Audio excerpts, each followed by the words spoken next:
जय हिंद मेरे प्यारे बच्चों। आप सभी को मेरा प्यार भरा नमस्ते। मेरे इस चैनल प्रोमैडो स्टडी में आप सभी का बहुत बहुत स्वागत है।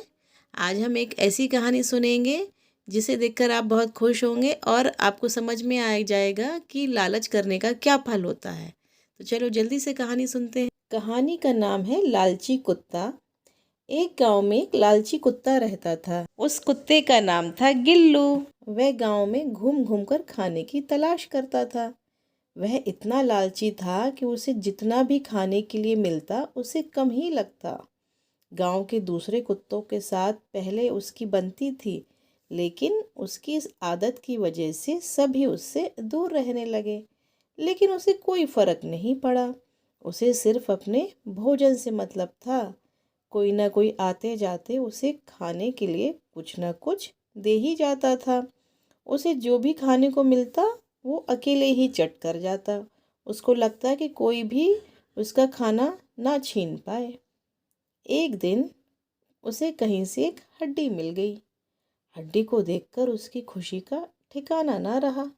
उसने सोचा कि इसका आनंद तो अकेले ही लेना चाहिए। बच्चों, मैंने बताया ना कि वो हर हर खाने की चीज़ को अकेला ही खाना चाहता था, तो उसने इस हड्डी को भी सोचा कि अकेले ही खाना है। यह सोचकर वो गांव से जंगल की ओर जाने लगा। रास्ते में एक पुल पड़ा। उस पुल के ऊपर से वह नदी पार कर रहा था। तभी उसकी नज़र नीचे नदी के ठहरे हुए पानी पर पड़ी।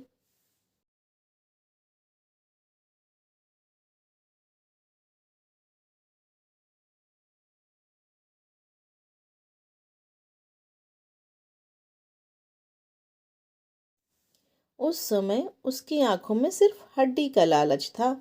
उसे यह भी पता नहीं था कि नदी के पानी में उसका ही चेहरा नजर आ रहा है। उसे लगा कि वहां पर कोई दूसरा कुत्ता है और जिसके पास एक और हड्डी है। अब आप बच्चों समझो उसको, वो कितना लालची था। और बेवकूफ़ भी कहेंगे उसे कि वो अपना ही चेहरा नहीं समझ पा रहा कि पानी में उसका ही चेहरा दिख रहा है। उसने सोचा कि क्यों ना उसकी भी हड्डी छीन लूं। देखा आपने, उसके अंदर लालच जाग गया।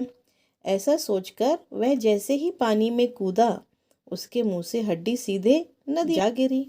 पहले वो सोच रहा था कि वो दोनों हड्डियां साथ में मज़े से खाएगा, लेकिन अब क्या, अब तो वो नदी में गिर चुका था।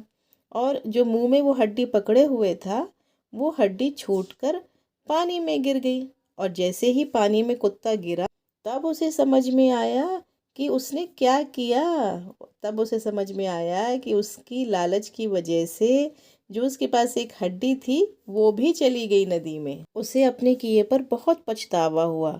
तब उसे समझ में आया कि हमें लालच नहीं करना चाहिए। इसलिए बच्चों, आपसे भी कहूँगी कि कभी भी लालच ना करें। जो आपके हिस्से का है उसमें ही संतुष्ट रहें।